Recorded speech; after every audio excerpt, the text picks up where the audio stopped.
A medida que la Pascua se celebra cada año, muchas personas todavía piensan si existen razones sólidas para creer que la historia de la resurrección de Jesús es cierta.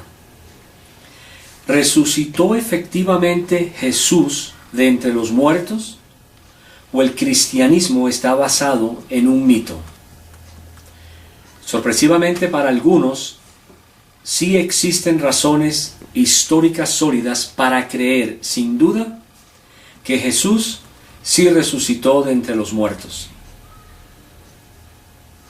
Tenemos el testimonio antiguo. Existen múltiples fuentes históricas tempranas que testifican de la crucifixión de Jesús, incluyendo los 4 evangelios del Nuevo Testamento, varias de las epístolas de Pablo y otras epístolas no paulinas. Curiosamente, la crucifixión de Jesús no está solo certificada por el Nuevo Testamento, sino también por un gran número de escritores seculares. Está también certificada por varios historiadores no cristianos y escritores que incluyen al historiador judío romano Josefo, al historiador romano Tácito, a Luciano de Samosata, Marabar Serapión y aún el Talmud judío. Esta es sin duda una notable cantidad de testimonio histórico de un antiguo evento, particularmente de fuentes provenientes dentro de los 20 años y hasta el final del siglo III de la muerte y resurrección de Jesús. En contraste, la primera biografía de Alejandro el Grande fue escrita 400 años después de su muerte. Además del antiguo testimonio de la crucifixión, los registros médicos originarios de la crucifixión en los evangelios indican que Jesús no hubiera podido sobrevivir los rigores de la crucifixión. Curiosamente, la revista de la Asociación Médica Americana escribió un especial acerca de la crucifixión de Jesús. Al describir la flagelación, afirman sus escritores médicos: el instrumento habitual era un látigo corto, con muchas correas de cuero de longitud variables, individuales o trenzadas, en las que pequeñas bolas de hierro o pedazos puntiagudos de huesos de oveja eran amarrados a intervalos. El hombre, al ser azotado, era desnudado de sus ropas y sus manos atadas a un poste vertical. La espalda, nalgas y piernas eran azotadas. La flagelación tenía la intención de debilitar la víctima a un estado cercano al colapso o a la muerte.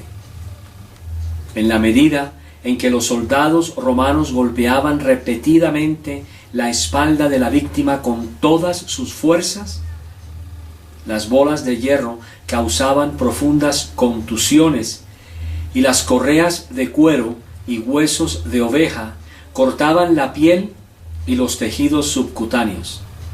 Así, en la medida en que la flagelación continuaba, los cortes rasgaban los músculos subyacentes consumidos, haciendo que colgaran tiras de sangre sangrientas.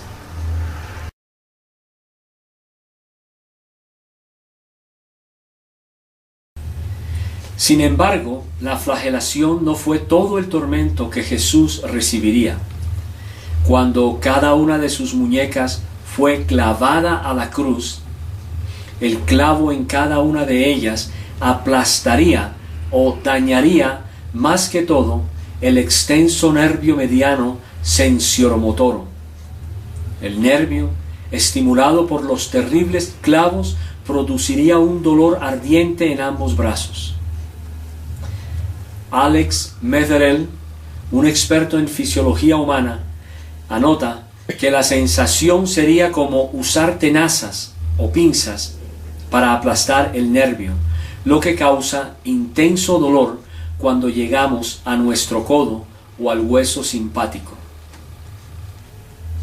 Después de revisar la evidencia médica, la revista de la Asociación Médica Americana concluyó: por consiguiente, las interpretaciones basadas en la suposición de que Jesús no murió en la cruz parecen estar en contradicción con el conocimiento médico moderno.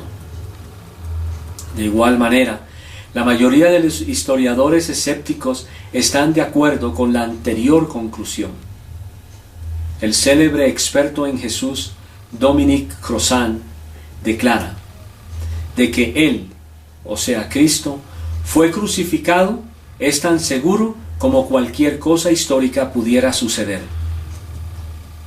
La idea de la teoría Swoon de que Jesús daba solamente la impresión de haber muerto en la cruz y que posteriormente fue revivido por sus discípulos ha sido hoy día virtualmente rechazada en forma unánime por los eruditos. Por otra parte, los romanos eran conocidos como expertos asesinando a sus víctimas. La idea de que alguien hubiera sobrevivido las torturas de la crucifixión es altamente improbable. Aún más, si Jesús hubiera sobrevivido, su cuerpo tan maltrecho no hubiera sido una motivación para que sus discípulos empezaran una nueva religión. Si Jesús se les hubiera presentado en medio de ellos en forma sorprendente y sangrienta, diciendo: sobreviví a la crucifixión, lo que Jesús hubiera necesitado en ese momento era atención médica, no reverencia como el príncipe resucitado de la vida. Adicional a la crucifixión, existen numerosas razones para creer que la tumba estaba, de hecho, vacía la mañana de la Pascua. Esta evidencia puede resumirse por las tres siglas en inglés JET.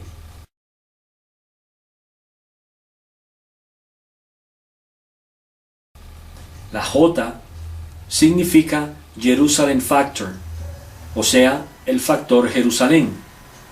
La E es por Enemy Testimony, o sea, testimonio del enemigo. Y la letra T por Testimony of Women, o sea, el testimonio de las mujeres. Primero, los discípulos predicaron el Evangelio en Jerusalén en medio de la oposición. Hubiera sido materialmente imposible que el cristianismo sobreviviera y se expandiera en Jerusalén si el cuerpo de Jesús hubiera estado todavía en una tumba. Todo lo que los oponentes de Jesús hubieran tenido que hacer era producir el cuerpo de Jesús y aplastar a ese naciente movimiento cristiano. Segundo, los primeros enemigos del cristianismo nunca discutieron que la tumba estuviera vacía. Más bien, estos enemigos quisieron proteger la tumba de un posible robo del cuerpo por parte de los discípulos. La palabra de Dios en Mateo 28, del 12 al 13 dice: y reunidos con los ancianos y habido consejo, dieron mucho dinero a los soldados, diciendo: decid vosotros, sus discípulos vinieron de noche y lo hurtaron, estando nosotros dormidos. Tercero, y tal vez la evidencia más fuerte, es que los primeros testigos en la tumba vacía fueron las mujeres. Tristemente, el testimonio de las mujeres no era tenido en cuenta en la antigüedad. El Talmud judío dice: cualquier evidencia que una mujer da para ofrecer no es válida. Tampoco son válidas las que se ofrecen. Esto es equivalente a decir que aquel que es considerado rabínicamente un ladrón es calificado para dar la misma evidencia que una mujer.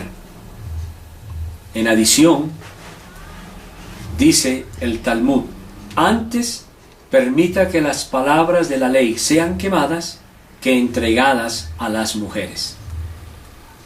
Sin embargo, en los evangelios, los apóstoles son los que cobardemente se esconden de los judíos, y las mujeres son las que les entregan a ellos las noticias de la tumba vacía.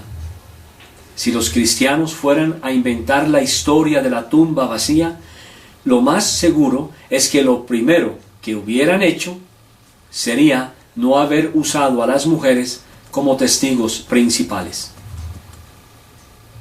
El siguiente pasaje de la Biblia contiene material extremadamente temprano de un credo, el cual testifica de las múltiples apariciones de Jesús después de su resurrección, tanto a individuos como a grupos de personas. Primera los Corintios 15 del 3 al 8 dice, porque primeramente os he enseñado lo que asimismo recibí, que Cristo murió por nuestros pecados, conforme a las Escrituras, y que fue sepultado, y que resucitó al tercer día conforme a las Escrituras, y que apareció a Cefas, y después a los 12. Después apareció a más de 500 hermanos a la vez, de los cuales muchos viven aún, y otros ya duermen. Después apareció a Jacobo, después a todos los apóstoles, y al último de todos, como a un abortivo, me apareció a mí. Los eruditos generalmente fechan el material de estos versículos como parte de una declaración temprana de creencia o credo que se remonta a algunos años después de la crucifixión de Jesús, en el año 30 después de Cristo. El erudito ateísta del Nuevo Testamento, Ger Ludemann, fecha el credo entre el 32 al 33 después de Cristo. Es muy probable que Pablo recibió este material de los primeros testigos de las apariciones de la resurrección, incluyendo a Pedro, Santiago y Juan, cuando él fue a Jerusalén. Este testimonio de los testigos sugiere que Jesús apareció a un gran número de testigos, incluyendo Cefas, los 12, a más de 500 hermanos, a Santiago y a todos los apóstoles. Los primeros discípulos de Jesús no esperaban que su gran Mesías, llamado Jesús, hubiera tenido que enfrentar la crucifixión y que haya resucitado de entre los muertos. En línea con los pensamientos judíos de la época, los discípulos del Mesías supuestamente iban a derrotar a los romanos y restaurar el reino de Dios a la nación de Israel. Así lo afirma la palabra en Hechos 1:6. Entonces los que se habían reunido le preguntaron diciendo, Señor, ¿restaurarás el reino a Israel en este tiempo? Es claro que los discípulos no esperaban la crucifixión. De hecho, fue una vergüenza para la fe de ellos. Sus líderes principales habían dejado a un lado la fe y se habían convertido en escépticos e incrédulos. De todas las personas, las mujeres fueron las primeras en darles las noticias de la resurrección. Pero algo sucedió que cambió radicalmente a estos discípulos cobardes y patéticos, a convertirse en anunciadores valientes de este nuevo conocimiento de un Mesías judío que había muerto y resucitado en medio de una cultura hostil. Estos discípulos estaban dispuestos a morir por su fe, y muchos de ellos realmente enfrentaron la muerte. Todos los 12 apóstoles murieron martirizados, con excepción de Juan. Ellos cambiaron radicalmente su día principal de adoración del sábado al primer día de la semana.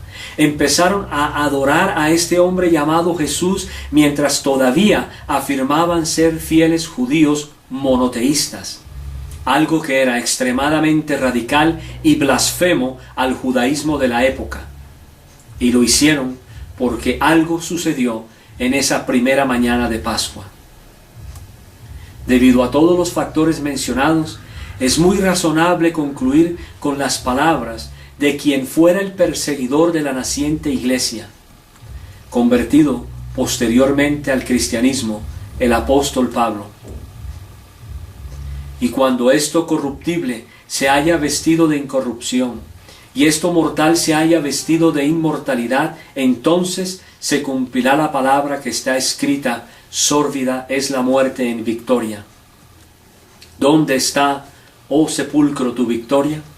Ya que el aguijón de la muerte es el pecado, y el poder del pecado la ley.